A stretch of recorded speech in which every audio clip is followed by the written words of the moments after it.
जय हिंद दोस्तों, स्वागत है मेरे YouTube चैनल इंडिया नेटवर्क 9 में। और आप देख रहे हैं 2024 में होने वाला लोकसभा चुनाव का सबसे ताज़ा एवं सबसे सटीक ओपिनियन पोल। इस पोल के अनुसार आप जान पाएंगे कि कौन सी पार्टी को कितनी सीटें मिल सकती है, जबकि 2024 में कौन होगा प्रधानमंत्री। आइए जानते हैं रिपोर्ट के अनुसार। ये रिपोर्ट सी वोटरों के अनुसार डिजिटल सर्वे किया गया है, ऑनलाइन सर्वे इंटरनेट द्वारा किया गया है। इस रिपोर्ट के अनुसार आप जान पाएंगे कि कौन सी पार्टी को कितनी सीटें मिलने की संभावना है।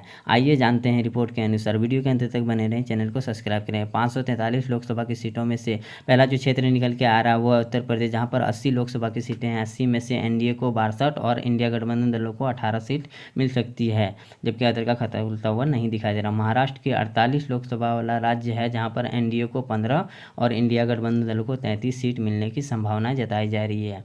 आंध्र प्रदेश की बात करते हैं, जहां पर 25 लोकसभा की सीटें हैं। 25 में से एनडीए को सिर्फ 6 और इंडिया गठबंधन दलों को 3 और अदर को यहां पर 16 सीट मिल सकती है। पश्चिम बंगाल की 42 लोकसभा सीट वाला राज्य एनडीए को 9 और इंडिया गठबंधन दलों को 33 सीट मिलने की संभावना जताई जा रही है। बिहार राज्य की बात करते हैं, जहां पर 40 लोकसभा की सीटें हैं। 40 में से एनडीए को 23 और इंडिया गठबंधन दलों को 17 सीट मिलने की संभावना जताई जा रही है। अगला जो क्षेत्र निकल के आ रहा है तमिलनाडु, जहां पर 39 लोकसभा की सीटें हैं। 39 में से एनडीए को 2 और इंडिया गठबंधन दलों को 28 सीट मिल सकती है। अदर को 9 सीट मिलने की संभावना जताई जा रही है। मध्य प्रदेश की 29 लोकसभा की सीटों में से एनडीए को 14 और इंडिया गठबंधन दलों को 15 सीट मिल सकती है, जबकि अदर का खाता खुलता हुआ यहाँ पर नहीं दिखाई दे रहा। कर्नाटक राज्य की 28 लोकसभा की सीटों में से एनडीए को 8 और इंडिया गठबंधन दलों को 20 सीट मिलने की संभावनाएं जताई जा रही है। अदर का खाता खुलता हुआ नहीं दिखाई दे रहा। गुजरात राज्य की बात करते हैं, जहाँ पर 26 लोकसभा की सीटों में से एनडीए को 18 और इंडिया गठबंधन दलों को 8 सीट मिल सकती है। ये बीजेपी का गढ़ माना जाता है। राजस्थान की 25 लोकसभा की सीटों में से एनडीए को 20 और इंडिया गठबंधन दलों को 5 सीट मिल सकती है, जबकि अदर का खाता खुलता हुआ नहीं दिखाई दे रहा। उड़ीसा राज्य की 21 लोकसभा की सीटों में से एनडीए को 3 और इंडिया गठबंधन दलों को 4 और क्षेत्रीय पार्टी को अदर को यहाँ पर 14 सीट मिल सकती है। केरल की 20 लोकसभा की सीटों में से यहाँ पर एनडीए को 0 और इंडिया गठबंधन दलों को 14 और अदर को क्षेत्रीय पार्टी को 6 सीट मिल सकती है। तेलंगाना की 17 लोकसभा की सीटों में से एनडीए को सिर्फ 2 और इंडिया गठबंधन दलों को 8 और अदर जो क्षेत्रीय पार्टी है उनमें से 7 सीट जीत सकती है। असम की 14 लोकसभा की सीटों में से एनडीए को 9 और इंडिया गठबंधन दलों को 5 सीट मिलने की संभावना जताई जा रही है। अदर का खाता खुलता हुआ यहाँ पर नहीं दिखाई दे रहा है।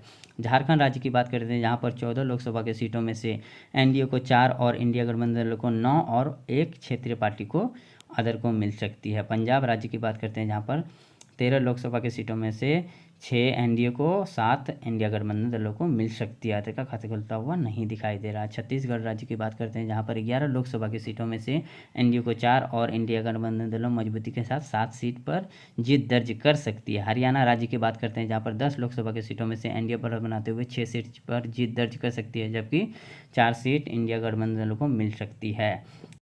दिल्ली जो देश की राजधानी है, जहां पर 7 लोकसभा की सीटें हैं। 7 में से एनडीए को 2 और इंडिया गठबंधन दलों को 5 सीट मिलने की संभावना जताई जा रही है, जबकि अदर का खाता खुलता हुआ यहाँ पर नहीं दिखाई दे रहा। अगला जो क्षेत्र निकल के आ रहा है वो है उत्तराखंड, जहां पर 5 लोकसभा की सीटें हैं, जहां पर एनडीए को 2 और इंडिया गठबंधन दलों को 3 सीट मिलने की संभावना जताई जा रही है। जी हां दोस्तों, स्क्रीन पर आप देख सकते हैं, वीडियो के अंत तक बने रहें। हिमाचल प्रदेश की 4 लोकसभा की सीटों में से 2 एनडीए को 2 इंडिया गठबंधन दलों को मिल सकती है, जबकि अदर का खाता खुलता हुआ यहाँ पर भी नहीं दिखाई दे रहा है। इसी के साथ सारा आंकड़ा स्क्रीन पर आप देख सकते हैं। और बात करते हैं, अगला जो क्षेत्र निकल के आ रहा है वो है गोवा, जहां पर 2 लोकसभा की सीटें हैं। दोनों के दोनों इंडिया गठबंधन दलों को जा सकती है, जबकि एनडीए और अदर का खाता खुलता हुआ यहाँ पर नहीं दिखाई दे रहा। वीडियो के अंत तक बने रहें, चैनल को सब्सक्राइब करें। त्रिपुरा की बात करते हैं, जहाँ पर 2 लोकसभा की सीटों में से दोनों के दोनों इंडिया गठबंधन दलों को जा सकती है। एनडीए और अदर का खाता खुलता हुआ यहाँ पर नहीं दिखाई दे रहा है।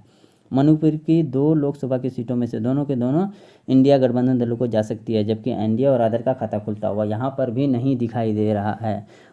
मेघालय की 2 लोकसभा की सीटों में से दोनों के दोनों इंडिया गठबंधन दलों को जा सकती है, जबकि एनडीए और अदर का खाता खुलता हुआ यहाँ पर नहीं दिखाई दे रहा। स्क्रीन पर आप देख सकते हैं, नागालैंड की 1 लोकसभा की सीटों में से एक का एक इंडिया गठबंधन दलों को जा सकती है। एनडीए और अदर का खाता खुलता हुआ यहाँ पर भी नहीं दिखाई दे रहा है। अगला जो क्षेत्र निकल के आ रहा हुआ है सिक्किम, जहाँ पर 1 लोकसभा की सीटों में से एक का एक इंडिया गठबंधन दलों को जा सकती है, जबकि एनडीए और अदर का खाता खुलता हुआ यहाँ पर भी नहीं दिखाई दे रहा है।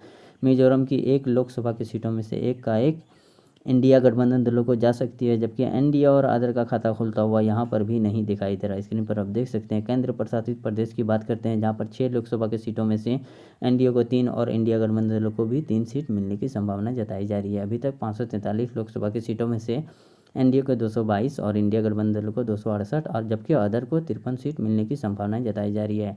इसी के साथ आप देख सकते हैं, अगर इंडिया गठबंधन दोनों मजबूती के साथ अगर लड़े तो प्रधानमंत्री उस पार्टी का हो सकता है। वीडियो के अंत तक बने रहने के लिए धन्यवाद। चैनल को सब्सक्राइब करें, शेयर करें, लाइक करें एंड कमेंट करें। मिलते हैं अगले वीडियो में। जय हिंद।